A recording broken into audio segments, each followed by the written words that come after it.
سلام نخلهم تخاتاتلتي رديرنا خميت أنيو كم تقولنا نفلطو بزي كوفيد 19 وزحمام كورونا فيروس مسمصه اب وصعي زوركو بإرتراويان بفلايتم اب دنب دليت فتح زنطفو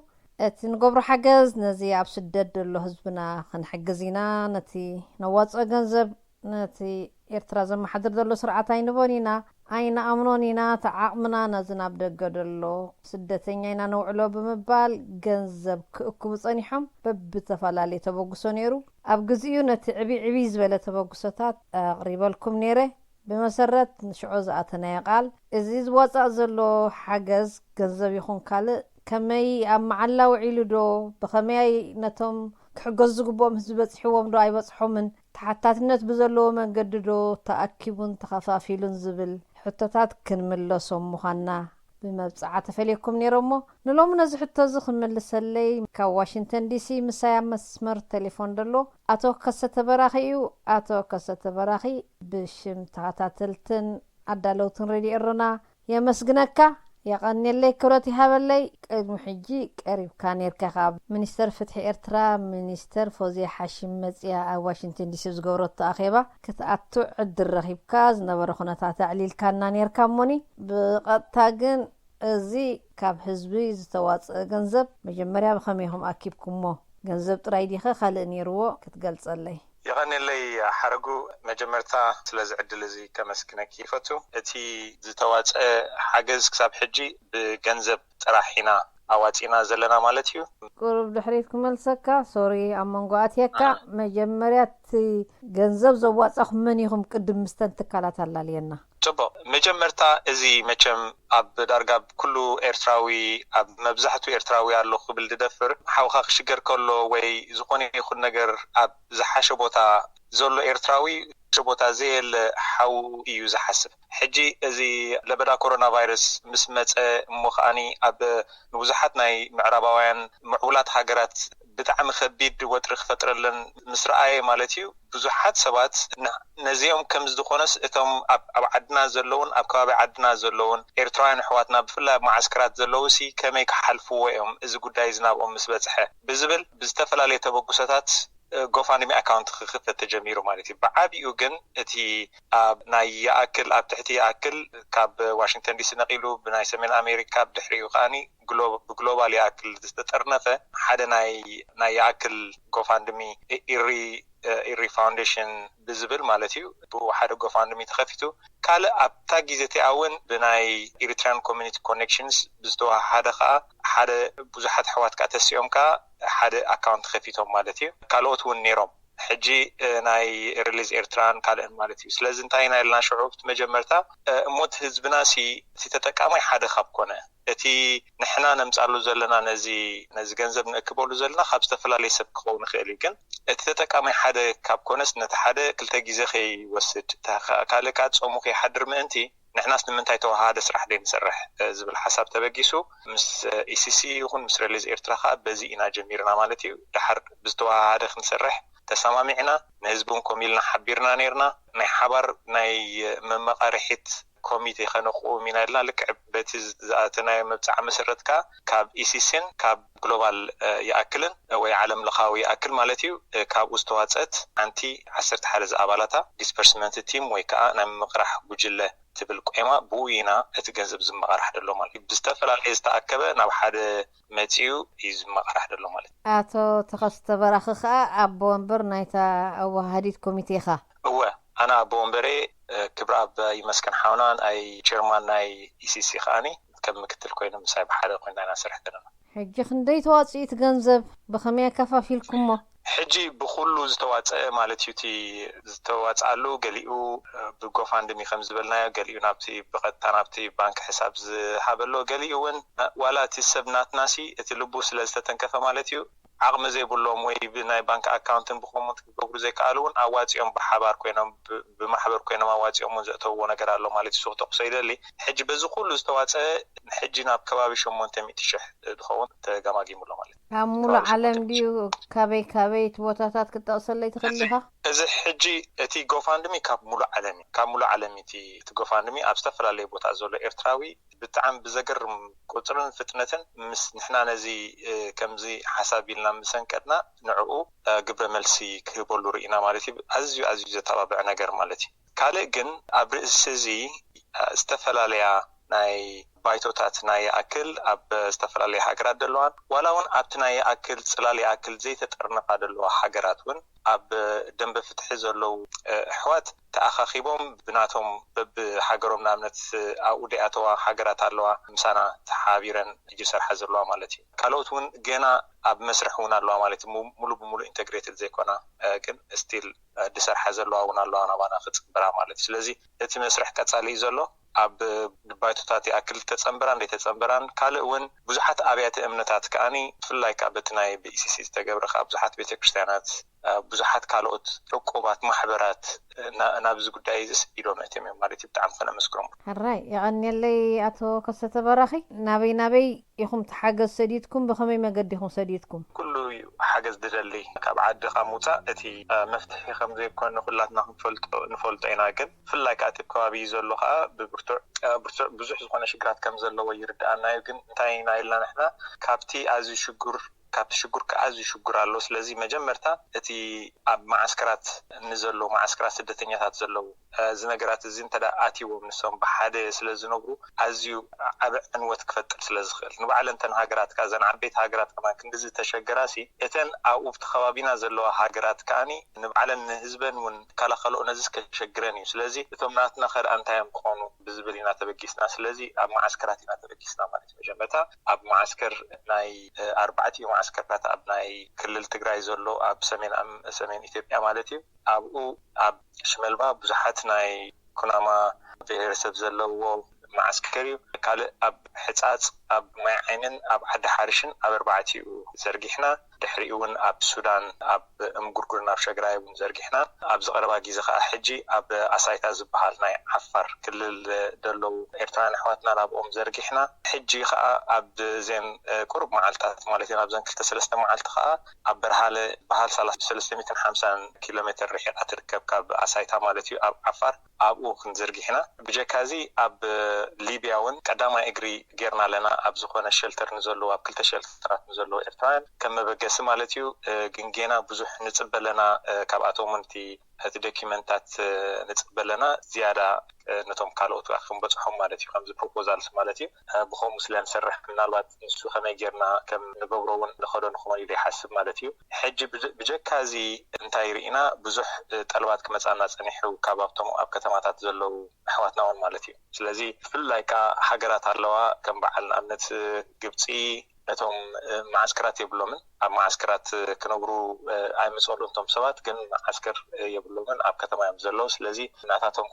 كاباتهم بروبوزال سمتنا حج قدام يجر خا أورد ناتهم تصديق خا كم يجرنا خنسود إنا لنا مدلوات نقبر علينا مالتي سلزي نزي مثل كسب حجي كيرنا يزلنا ناب كتما تزلوا كن يجرنا أبتن كتما تناتون تاين كتما تكمل له أبزناتنا حجز أتيوم كأني بزقبا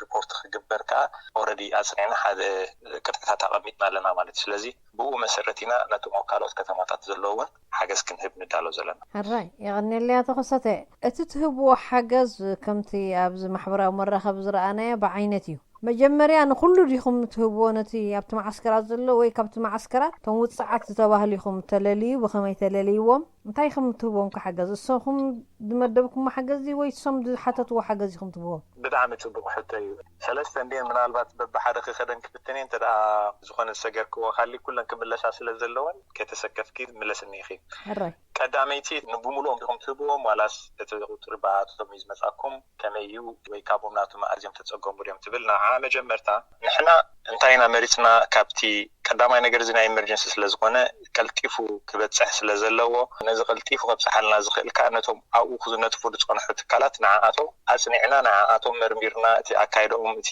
ትካላዊ ሰራርሖም ክትዓራረ ዘለዎ ነገራት ተዓራሪና ምክንያቱ ህዝቢ ጸብጻብ ንህበሉ ክንህብ ስለዘለና ማለት እዩ ብኩሉ ንዕኡ መጀመርታ ንዕኡ ሕሊፍና ኢና ንወስዶም ማለት እዩ ድሕሪኡ ንሳቶም ፕሮፖዛል ሲያቀርቡልና ማለት እዩ እንታዩ ክንድዚ ገንዘብ ተንረክብሲ እዝን ንገበርና ከምዛ ዓይነት ብርቱዕ ጸገማት ኣሎ ንዕኡ ከምዚ ጌርና ክንፈትሖ ንኽእል ኢና ይብሉ ማለት እዩ ሕጂ መብዛሕቶም ኣብኡ ኣብቲ ሎካል ደለው እዮም ማለት እዩ ድሕሪኡ እዚ ምስ መጻና ንሕና ንዘራረበሉ ተዘራሪብና ኸኣኒ ካልኦት እንተዳ ሓልዮም ክልተ ሰለስተ ትካላት ተዳኹሙ ዝወዳደሩ ድልም ኣወዳዲርና ንብሙሉኦምን ንጽውዖም በብሓደፍትናትና ኣኼባ ንገብሮ ፀዊዕና ሕቶታት ዘለና ንሓቶም ብኩሉ ነገር ምሰሕልፍናዮም ማለት እዩ ድሕሪኡ ምስኣቶም ውዕል ንፍርም እቲ ነገር ትኽግበር ንብል ማለት እዩ እዚኦም ከኣኒ ምስቲ ናይ ንኣብነት ሕጂ ብኢትዮጵያ እንተዳ ወሲድና ምስቲ ናይ UNHCR ድዩ ናይ ኣራን ደለዉ ምስቶም ናይ ኣብቲ ሕብረት ናይ ወይ RCC ገለ ዝበሃል ሕጂ ንኣብነት ናይ ኣብ ናይ ኢትዮጵያ ተወሲድና ማለት እዩ ምስቶም ናይ ሬፊጂ ካንስል ዝበሃሉ ካብቶም ስደተኛታት የምስኑ ባዕሎም ማለት ናቶም ሓለፍ እዚ ንዓቶም ንሓትት ማለት እንታይ ኣሎ ድሕሪ በቲ ኣብኡ ደሎ ሓለፍቱን ምስ ጸደቐ እቲ ሊስት ካብኦም ይዝመጻና ንሕና ክስቶም ክስተና ኣለዉ ክንዲዚ ሰባት ኣለውና ኣብ ከምዚ 500 ሰባት ኣለዉ ኣብ ከምዚ 600 ሰባት ኣለዉ እዝን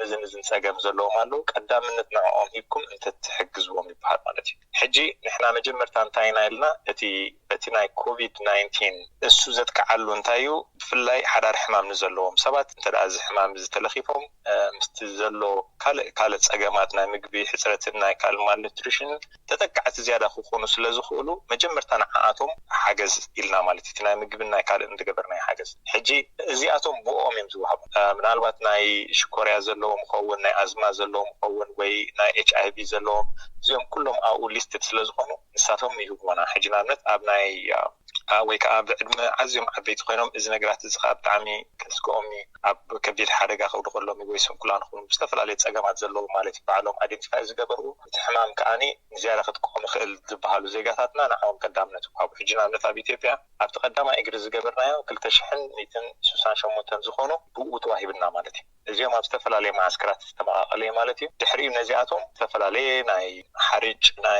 ናይ ፓስታ ናይ ዘይቲ ኣብ ርእሲኡ ከዓኒ ዝተፈላለየ ናይ ኣልኮልን ናይ ፈሳሲ ሳሙናን ማስክታትን ከዓ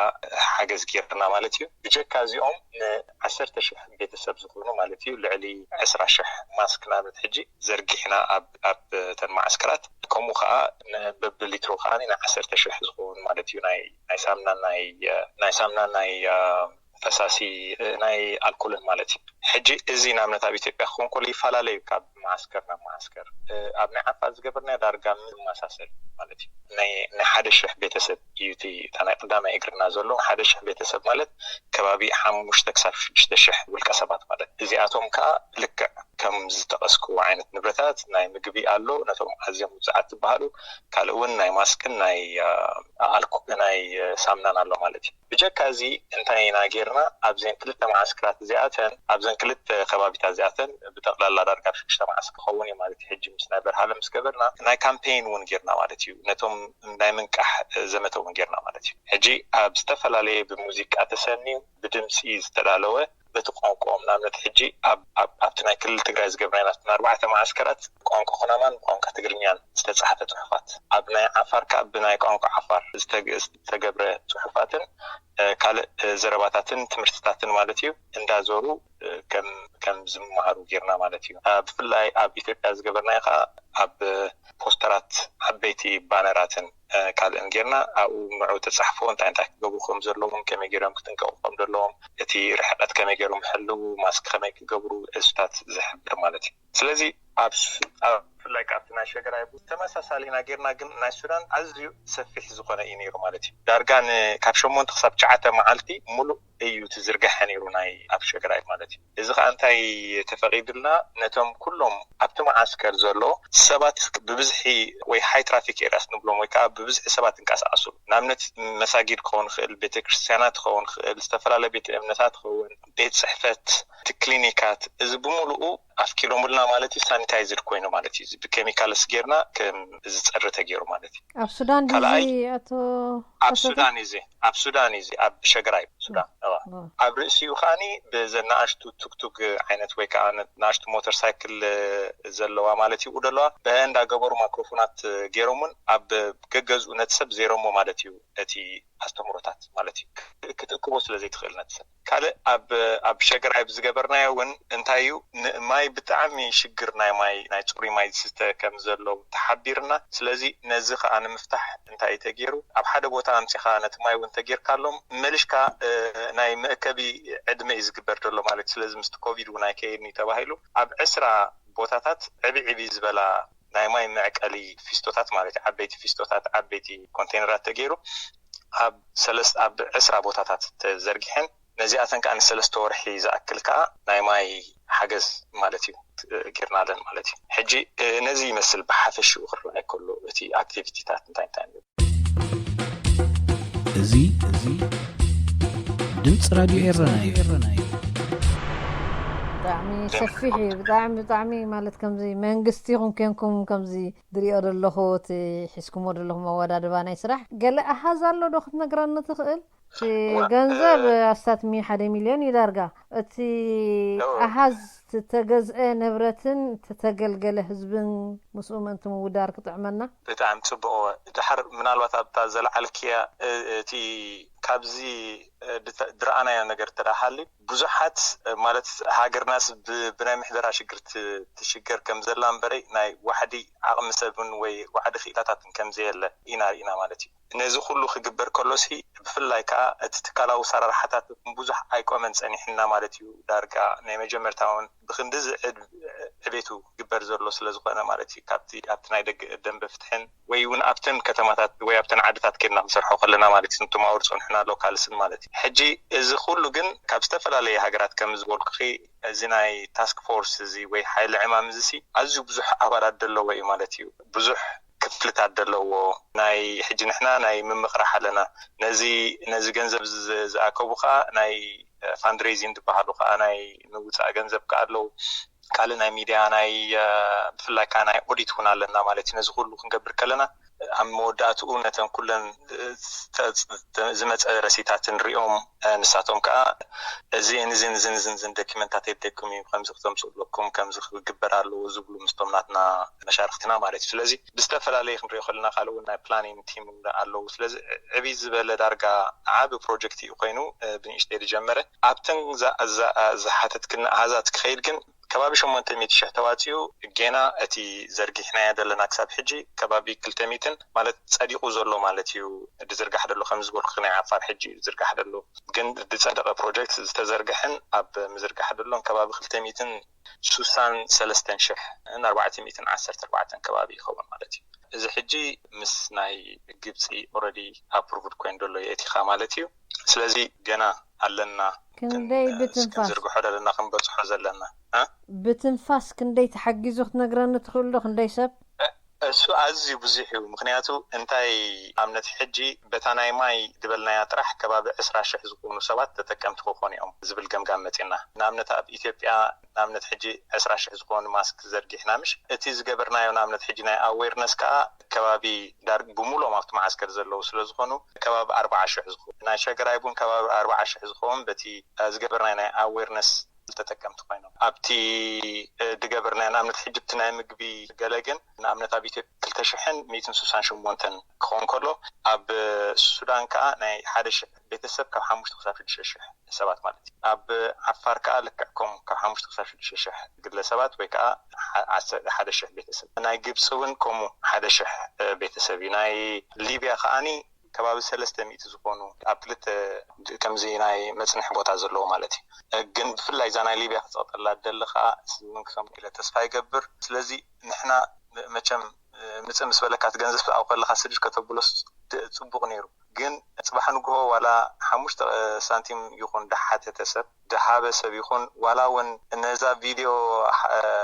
ነዚኦም ሕዋትና ሓግዞም ክንብል ከለና ሼር ዝገበረውን ኩሉ ተኻፊሉ ኣብዚልና ስለናምን ኩሉ ሰብን ከሓተና ከሎ መልስ ክረክብ ስለ ዘለዎ ብኩሉ ብወረቀት ኢና ንገብሩ ብኩሉ ብትካላዊ ሰራርሓ ኢና ንገብሩ ሕጂ ምስከምኡ ንደሊና ማለት እዩ ንሕና ፕሮፖዛልስ መጀመርታ ክመጻና እንደ ብድሕሪኡ ምስ መጻና ግን ቀልጢፍና እንታይ ዝበሃል ንገብሩ ማለት እዩ ዘይተቀስኳ ጸናሕኩም ምናልባት እዚኣ ክብላ ካልእ ነዞም ናይ ኣብ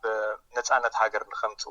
ዝተቃለሱ ብዙሕ ኣቓልቦ ዘይረኸቡ ማለት ክሳብ ሕጂ ናይ ኤርትራን ቬተራንስ ማለት እዮም እዚኣቶም ናይ ሓርነት ውግኣት ዝበሃሉ ኣብ ሱዳን ንዘለዉ ንዓኣቶም ከዓ ኣብ መወዳእታ ስቴጅ ኣለና ኣብ ምውዳእ ኣለና ንዓኣቶም ሓገዝ ንምግባር ማለት እዩ ራይ ያኔለ እቲ ዝርዝር ኣዝዩ ዓብ ሰፊሕ ክኾን ከም ድኽእል ብምሉእ ተቆሰይ ትኽእል ኢኻ ግን ሓፈሻዊ ሓደ ዝእመን ስእሊ ንሰማዕቲ ወይ ነዞም ተኸታተልቲ ንምቕራቢት ዕላማ እዚ ከምዚ ዓይነት ሓገዛት ወይ ዝመዓስከር ስደተኛታት ኩሉ ግዜ ምንጪ ናይ ተፈላለዩ ናይ መስረቕ ቦታ እውን እዩ ኣብ ብዙሕ ቢሮክራሲ ከም ዝግበር ብዙሕ ምጥፋእ ከም ዝግበር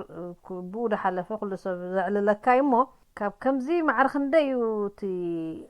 ዝቐርበልኩም ዘሎ ፀብፃብ ኣብ ትቕንዕንኡ ንኽተረጋግፅዎ ትሓትዎ ሰነድ ኣሎ ዶ ንኣብነት ሓደ ውልቀ ሰብሲ ብሽሙን ብዕድሚኡን ብኹነታቱን ትምዝግብዎ ዲኹም ንስኹም ተጠቃሚ ናይ ዝሓገዝ እዚ ኣሎ ድዩ ምሳኹም ሰነዱ ወይ ብዝሃቡኹም ቁፅሪ ጥራይ 1,000 ኣለውና 500 ኣለውና ፅጉማት ብዝበልኹም በቲ ቁፅሪ ጥራይኹም ትኸዱ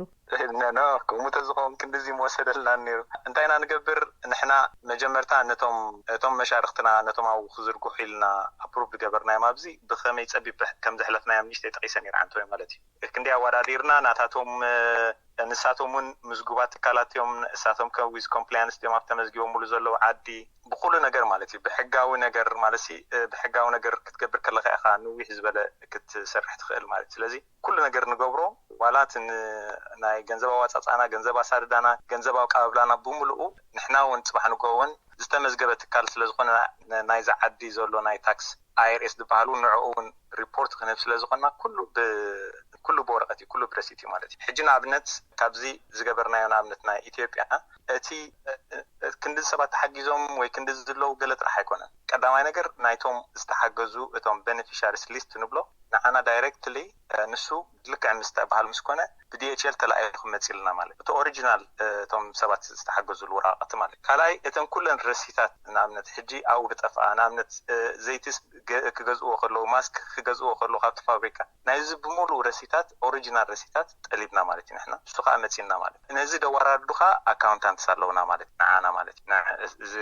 ሪኦም እዝን ረሲታት ሪኦም ንዑ ኣዋራሪዶም እዚ የድልዩ እዚ ከዓ ጎዲሉሎ ዝብሉ ኣለውና ማለት ሕጂ እዚ ሎ ካልኣይ ከዓኒ ብስእልን ብቪድዮን ዝተሰነየ ከዓኒ ሰነድ ሽዑ ክዝርጋሕ ከለውን ኣለና ማለት እዩ እቶም ሰባት ዋላ እውን ኣብ ገሊኡ እንዳፈረሙ ክወስዱ ከለውን ኣለና ኣብ ገሊኡ ግን ዋላ ክፍርሙ እውን ሽግር ስለዝኾነ ተፀዊዖም ቲክ እንዳገበሩ ክወሃቡ ከለዉ ኣለና ሕጂ እንታይ ኢና ግን ንገብር ነዚ ምስቶም በይንና ስለዘይን ንሰርሖ ነዚ ምስቶም ኣብኡ ደለዉ ሎካል ስለንሰርሕ ክንዲዚ ሰባት እንተላኢሎም ንሶም ንዖም ሰሪዖም በፅሑልና ማለት እቶም ዝብልዎም ሰባት ድሕሪኡ እቶም ተሰሪዖም ዝፀንሑ ሰባት እንታይ ዝበሃል ገብ ንሕና ኦኬ እሞ በዓልና ክንዝርግሖ ኢና እሞ ኣብዚ ኣብ መኽዘን ገዲፍኩም ኪዱ ዝበሃል ነገር ሕጂ ኹምታት ክል ኣይንቕበልና ንሕና ወይ ከዓ ካልእ ዘይንቕበሎ ከዓኒ ንሕናሲ እቲ ብንብረት ሽግር ስለዝኾነ ንዓናስ ብካሽ ሃቡና ክንብል ከለና ካሽ ከዓ ንዓና ከዓ ክንህባይና ከመይ ጌርና ኢና እቲ ካሽ ናበይ ከም ዝበፅሐ እውን ፅባሕ ንግቦ ክንፈልጦ ትሬስ ክንገብሮ ስለዘሸግረና ብኸመይ ኢና ናብቲ ዝዓበየ ናትና ቀንዲ ሚሽናት እውን ነዚ ሕማም ለበዳ ኮሮና ቫይረስ ንዕኡ ብዘይተደለየ ዓቐን ከይስፋሕፋሕ ስለዝኾነ እዚ ብጀካ ልዕሊ ተኣስተምሮ ንጎ እዚ ናይ ማስክን ካልእ መከላኸሊታትን ንገብሮ ማለት እዩ ኣብዚ ሞር ፀቂጥና እውን ኣብዚ ናይ ፒኢ ማለት እዩ ናይቲ ነተን ኣብኡ ደለዉ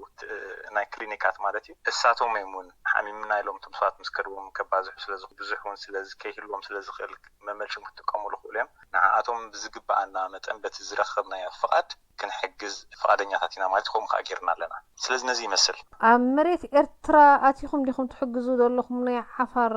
ማሕበረሰብ ዋላ ካብኡ ወፃኢ ንሕና መቸም ኣብ መሬት ኤርትራ ኣቲና ክንዝርግሕ እቲ ናይ ኩሉ ግዜ እንታይ ዝበሃል ናይ ትምኒት ናይ ብፍላይ ከዓ እቲ ኣብ ውሽጢ ኤርትራ ዘሎ ህዝብና እውን ክሳብ ክንደይ ብጥሜት ተሸጊሩ ከም ዘሎ እውን ይበፅሓና ስለ ዘሎ ብዝተፈላለዩ መረጋገፅታት ማለት እዩ እዚ ናይ ዓፋር ክልል ዘለው ኣብ ስደተኛታት እዮም ዝሰሙ ንባዕሎም ማለት እዩ ካብ ዓፋር ካብ ወፂኦም ኣብ ናይ ኢትዮጵያ ቦታ ዘለው ክልተ ማዓስከራት ኣሎ ናይ ስደተኛታት ማለት እዩ ኣብኡኻ ኣሳይታን በርሃለን ዝበሃላ ማለት እዩ ስለዚ ግን ከምቲ ዝተቐስኪዮኻ ንሕና እቲ ቀንዲ ዕላማና እውን ኣብ ውሽጢ ኤርትራ ንዘሎ ህዝብና ክንበፅሓሉ ንኽእል በዚ ገንዘብ እምበር ንብረት ኣይቅበልኒ ብዝብል ዓይነት ክእከብ ሰሚዕና ኣለና ማለት እዩ እቲ ህዝቢ እንተዳ ሽግር ለበዳ ኮሮና ቫይረስ ኮይኑ مالسيخومي يخد بحالساني حوستا فلا لي سبات كنحجز كل خلو نبرت أكبلني بجنزب تزي كوينو تانيحو بفلا كانتي زاتو جنزب مكسب حج ولا حدا كم زنقلو زلنا نقرو زلنا تبتب ولا حدا كسب حجي أي سمع تزبنا تزوات كحتت بزي أجات أمزي تبقرنا تزوات مالتي نزبو نحجز يلو بزي جات أمزي نعنا زخون حتى اليوم كحتنا فقدنيا تاتينا ريبورت غنهب أبرز يوقع كتحساس بدلو نتي كله زوات تحانسكي زخون يكون زمنجسس كم زي بلا لوجن أتي حزبيا وشت زلو توسع سلا زلوسي ناو تبت حيل زوات فورتناتو حدا راي بالمال الصحاتكم كان ده منجس يثرى بعينت قبلي لكم كتحجزوا فقدنيا تاتيهم نحنا أتي حزبنا أوشت زلو كحجز زلو بزخل مجدتات مالتي كنحجز فقدنيا تاتينا زلو حدا جن ازي مالت ابيرترا زلو سرعات حجسي انقاحو ولا حد يقول شيء سرعتي انت لا نحنا رجزانياتات كوينا زنجر زسنا بزبنا خبط خيليو زبل ترى حساب حلينا كنحجز نحنا العل دلواتينا مالتي مخنياتو قدامنت وانتي اوشتي زلو حزبنا اسي مالتي سلازي نسو ابوتو يزلو مالتي جن مالت بزح غيزه كعمت درا خايوسي كميجر كايخا امين كحجي بزي تحتاتنتن بزي قلوصنتن هبن مودحن بعلي كم زغورك خبر ان زبل ነገር ግን ምንም ሰብከምበሎ አይከ وراي جبر كتحمن يدبهال عبي ስራሕ እንዲኹም ሰሪሕኩም ክሳዕ ሕጂ እንታይ ዘጋጥመኩም ጥርዓናት ኣሎ ወይ ዕንቅፋታት ዘጋጥመኩም እንታይ ኣሎ ኣይበጽሓናን ወይ ከምዚ ተበዲልና ወይ ኣልቦይ ተዋህበናን ዝበሃል ወይ እንታይ ፀገም ኣጋጢምኩም ክሳዕ ሕጂ ኣብዚ መስርሕ ናይ እዚ ትገብሮ ዘለኹም ስራሕ ማለት መጀመርታ እቲ ክንጅምር ከለና ብዙሕ ዘረባታት ይነሩ ማለት እዩ ብዙሕ ጥርጣሬታት ወይ ዋላፍቲ ናይ ሙፃዕ ዓቕሙ ክንድዚ ክዋፃ ኢሉ እንዳሓሰቦ ሰብን ብዙሕ ኣይነበረን ኢለ ይሓስብ ብድሕሪኡ ከዓኒ ገና ከይበፅሕናዮም ከለና ገሊኦም ማለት እዩ ገለ ሃገራት ከይኣተና ከለና ኦይ ኣታ ክንድዚ ዋፅዮም ክንድዚ ጥራሕ ዓዲሎም ገለ ዝበሉ ነይሮም ንሕና ገና ከይኣተና ከለና ኣብነት ሕጂ ኣብ ኢትዮጵያ ገና ከይኣተና ከለናስ ኦይ ከክልተ ሳምና ሂቦሞም ገለ ዝበሃሉ ነይሮም ምክንያቱ ካልኦት ቅዱሳት ኤርትራውያን ማለት እዩ ቆርባ ዋፅኦም ከይዶም በዓሎም ማለት ምሳና ምትሓዝ ዘይብሎ ማለት እዩ ኣብ ውሽጢ ኢትዮጵያ ዝቕመጡ ከይዶም ንሳቶም ካብታን ዘላቶም ሲ ኣውፅኦም ስኸይዶም ሓጊሶም ሕጂ ንዕኡ እንታይ ኢሎም ሪፖርት ገይሮም ወፍቲ ማሕበራዊ መራኸቢታት ኦይ ከምዚ ገይሮም ገለ ዝብል ነገራት ነይሩ ሕጂ ንሕና ኣብ ብፍላይ ህዝብና ከዓኒ ብብዙሕ ግዜ ተስፉ ዝተሓደገ ህዝቢ ምዃኑ ርኢና ኣለና ብዙሕ ግዜ ዝተወፅዐ ህዝቢ ብዙሕ ግዜ ኣሚኑ ዝኾነ ይኹን ነገር ክህብሲ ዝኸብዶ ምዃኑ ኣብቲ ኣወሃህባ መጀመርታ ርኢና ኢና ምክንያቱ ዝመፃና ዝነበረ ነገር እንታይ ኦይ ቅድሚ ሕጂ ሂብና ብዙሕ ዋላ ሓደ ሪፖርት ኣይረኸብናን ግን ደሓን ንኣምነኩም ኢና ክንበኩም ኢና ግን ህዝብኻ ክሕገዝ ኣለዎ ገለ ዝብል ነገራት ማለት እዩ ሕጂ እቲ ህዝብና ናትና ዝገንዘብ ዝኽዋፃእ ከሎሲ ምስ ብዙሕ ስክፍታታት ማለት እዩ ቅድሚ ሕጂ ስለዘይተገበረ ክንድዚ እንታይ ዝበሃል ክህብ ከሎ ርኢና ኢና ሕጂ እዚ ንዓና ብጣዕሚ ተወሳኺ ዝኾነ ሬስፖንሲቢሊቲ ዝፈጥረና ብኸምኡ ከዓ እንታይ ንገብር ማለት እዩ እቲ ናይ ወረቓቕቲ ክንእክቦ ዘለና እቲ ሪፖርትታት ንጠልቦ ንሱ ንባዕሉ ክንድርዖ ብዙሕ ጌርና ማለት እዩ ሕጂ ነዚ ክንገብር ግን ኩሉ ግዜ ነዚ መስርሕ እዚ ክንገብር ግን ምድንጓይ ኣሎ ማለት እዩ ሕጂ ንሕና ንሕሜታ ዝበፅሓና ክሳብ ሕጂ እቲ ሌጂቲሜት ዝኾነ ሕሜታ ወይ ከዓ እቲ ቅቡል ዝኾነ ነገር ንብሎ ናይ ምድንጓይ ማለት እዩ ደንጊኹም ናይ ሕጂ ንሱ ከዓ ክልተ ነገራት ኣሎ ማለት እዩ ሓደ ከምዚ ዝበልክኽ ማለት እዩ እንተን ንሕና ናብዝን ክንሕግዝ ንሕና ኦልሬዲ ባጀት ኣለና ሞኒ ኣብዚያ ናብዚያን ክትሕግዙ ትኽእሉ ዶ ቅድሚ ሕጂ ሰሪሕኩም ዲኹም ኢልና ንትካላት ንዘራረብ ማለት እዩ ክሳብ ሕጂ ንሰርሓለን ዘለና ኩለን ኤርትራውያን ትካላት ገሊኦም ዓበይቲ ትካላት እዮም ማለት እዩ በዓል ኢታር ኣርሓ ካልኦት ከዓኒ ኣብ ሎካል ክነጥፉ ዝፀንሑ ወይ እውን ካብዚ ዓዲ እንዳኸዱ ክሕግዙ ዝፀንሑ እውን ኣለዉ ማለት እዩ ሕጂ እንታይ እዩ ንሕና ነዚኣቶም መጀመርታ ናታቶም ኩሉ ነገራቶም ከነፃርዩ ኣለና ድሕሪኡ ከም ዝበልክኺ ፀዊዕና ዘራሪብናዮም ኩሉ ነገር ጌርና ምስ ሃብናዮም ከዓኒ ፍቓድ ከዓ ክርከብ ክኽእል ኣለዎ ካብቲ ዓዲ ናይታይ ዝበሃል ማለት ሕጂ ንኣብነት ኣብ ሱዳን እንታይ ኣዳናጊና ዝናይ ሸግራይ ኣብ ዝቐረባ ግዜና ዘርጊሕና ኣፕሩቭ ካብ ዝኾን ዚ ፕሮጀክት እዚ ካብ ንጅምሮ ኣብ እንጉርጉር ካብ ንጅምር ግን ኣብ መጀመርታ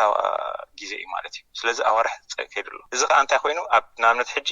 ዝኾነ ናዕቢ ተፈጢሩ ነይሩ ኣብ ናይ ከሰብላ ኣብ ሞንጎ ዝተፈላለዩ ኣሕዋትና ማለት ሕጂ እዚ ካልእ ናይ ሰላማዊ ሰልፊ ነገራት ነይሩ እዚ ጠጠው ኣቢልዎ ማለት ሕጂ ብድሕሪኡ ክሓቱ ከለዉ او خندز عابي مثلا انت بروجكت سكلز خندز عابي سدارغا بزح غيزون سريحنا نفلقنا خندز سلاز غيزه تكون لكم تباهلو مالتي دحري نويح متصمم اتكلو نحاتو زنبرنا فقرات وايبن ابي ኢትዮጵያ ልካኩም ሕጂ ሽግር አለና ማለት እዩ መጀመርታ ዘርጊሕና ካላይ እግሪ ኻኒ ክንከይድ እንደሊና ማለት ሕጂ ካላይ እግሪ ክንዝርግሕ ከልናኻ እቲ ናይ ዝመጽእ ዘሎ ፐርሚት ማለት እዩ በተን ሃገራት ክፍቀደልና ስለ ዘሎ ናቱ ሕጂ ተደንጊና ኣሎ ማለት ስለዚ እቲ ምድንጓይ እንዲና ንሕመይሉ ታትሕመይሉ ዝበልክያ ማለት እዩ ሳ ቀበልቲ ኢናውን ንብላ ፍላይሲ ምክንያቱስ ሎም ማዓልቲ በጽሕናት ወረስ ሎም ማዓልቲ ክንዝርግሖ ተንኽእልቲ ገንዘብሲ መን መሃበ ግን ሓደ ተካላው ሰራራሓታት ክንሰርሓልና ካላይ ከኣኒ እቲ ተን ሃገራት ከፍቀዳልና ኣለዎ ንዕውታት ክንገብር ማለት ስለዚ እዚ ፐርሚት ይዱንግ ማለት ሕጂ ኖ ገለ ኮይኩም ካንተ ባህር ግን ይዱንግ ስለዚ እዚ ነገራት ዝሎ በሓፈሽኡ ግን እቲ ህዝቢ ብጣዕሚ ሕጉስ ምዃኑ ብዙሕ ናይ ምስጋና ነገራት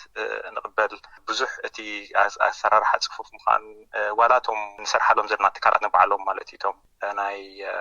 ሕጂ ናምነት ናይ ካብ ናይ ኣራዲ ወይ ካብ ናይ ሱዳን ዲ ኮማ ዓይነት ነገራት